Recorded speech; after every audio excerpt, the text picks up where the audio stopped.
kaum muslimin, hamba-hamba Allah yang semoga dimuliakan oleh Allah. Disebutkan dalam Syiar A'lam An-Nubala bahwasanya Tawus bin Kaisan, seorang ulama tabi'in, pernah berkata, ta'allam li nafsik fa innan nasa qad dhahabat minhumul amanah. Belajarlah untuk kebaikan dirimu sendiri, kata Imam Tawus. Belajarlah untuk kebaikan dirimu sendiri, karena sesungguhnya sifat amanah telah hilang dari orang-orang. Belajarlah untuk kebaikan dirimu sendiri, karena sesungguhnya sifat amanah telah hilang dari orang-orang. Perhatikanlah hadirin, kalau perkataan ini diucapkan oleh seorang ulama tabi'in, orang yang masih dekat dengan masa kenabian, maka bagaimana pula seandainya beliau hidup di masa sekarang ini, menyaksikan keadaan orang di zaman sekarang ini, apa yang akan beliau katakan? Hadirin, hamba-hamba Allah yang semoga dimuliakan oleh Allah, amanah. Apa itu amanah? Imam Al-Munawi dalam kitab Faidul Qadir menjelaskan makna amanah, yakni hiya hakku kullu haqqin lazimaka ada'uhu wa hifdhuh. Amanah yaitu segala kewajiban yang harus engkau tunaikan dan engkau jaga. Amanah yaitu segala kewajiban yang harus engkau tunaikan dan engkau jaga. Artinya, siapa yang menunaikan kewajiban yang dibebankan kepada dirinya, maka ia adalah orang yang amanah dan telah menunaikan amanah. Dan siapa yang menjaga anaknya, hartanya, rahasianya, dan segala kewajiban yang dibebankan kepadanya, berarti dia adalah orang yang amanah dan telah menunaikan amanah.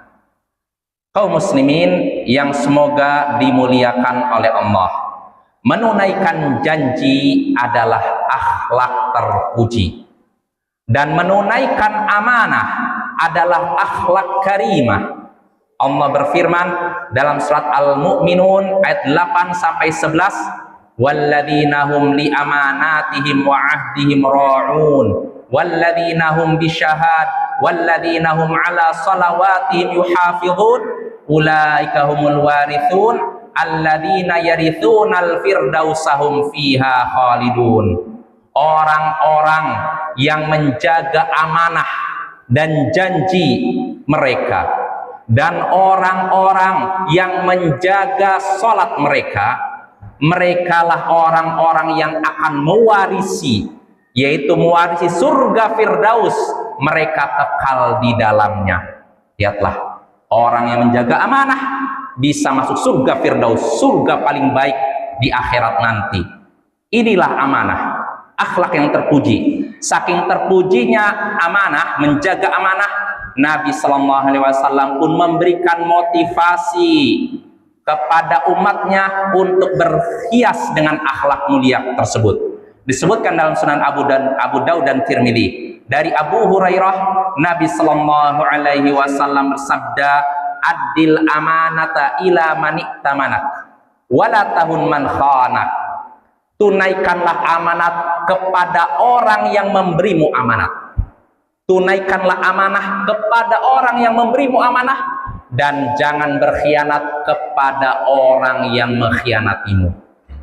Kita diperintahkan untuk amanah dan tidak khianat kepada siapapun, walaupun kepada orang yang pernah mengkhianati kita. Hadirin, disebutkan dalam Musnad Ahmad dari Abdullah bin Amr bin Al-As, Nabi Sallallahu Alaihi Wasallam bersabda, arba'un idza kunna fik fala 'alaika ma fataka minad dunya hifdzu amanah wa sidqu hadits wa husnu khaliqah wa 'iffatun fi tu'mah. Ada 4 perkara, kata Nabi, ada 4 perkara yang jika ada pada dirimu, maka segala urusan dunia yang luput darimu tidak akan membahayakanmu. Ada 4 perkara, 4 sifat yang jika ada pada dirimu, maka segala urusan dunia yang luput darimu tidak akan membahayakanmu. Apa urusan dunia? Hilang harta, hilang jabatan, gak akan berbahaya. Tidak akan membahayakan kita selama ada 4 perkara ini pada diri kita.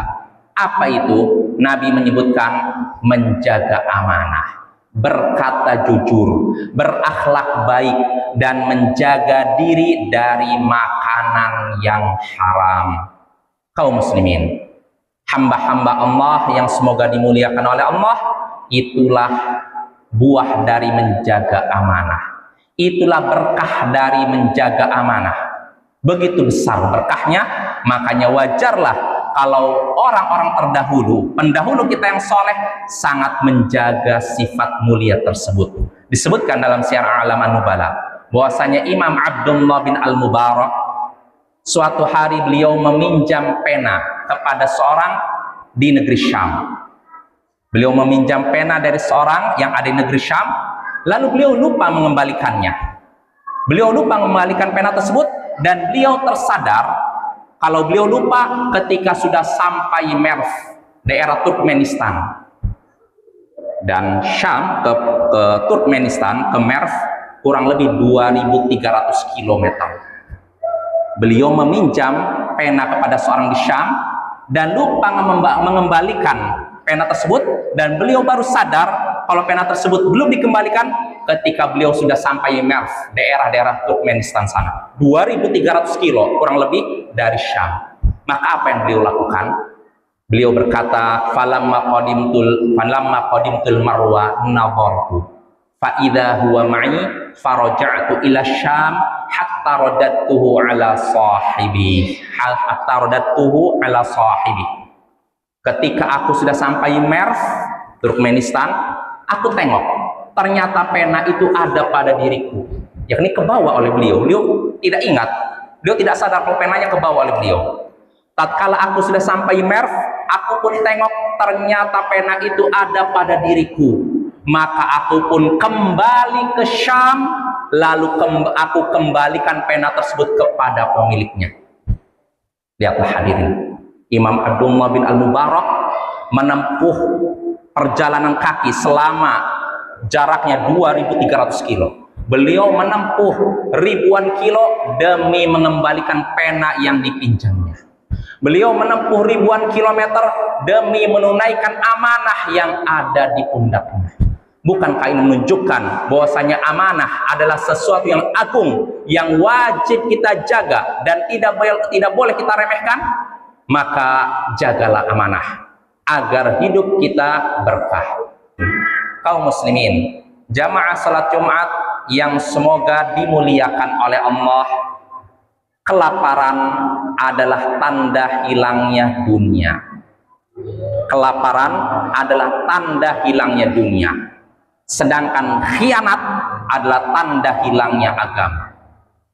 Kelaparan tanda hilangnya dunia, dan khianat adalah tanda hilangnya agama. Oleh karena itu, maka sangat wajarlah kalau Nabi kita berlindung kepada Allah dari demikian.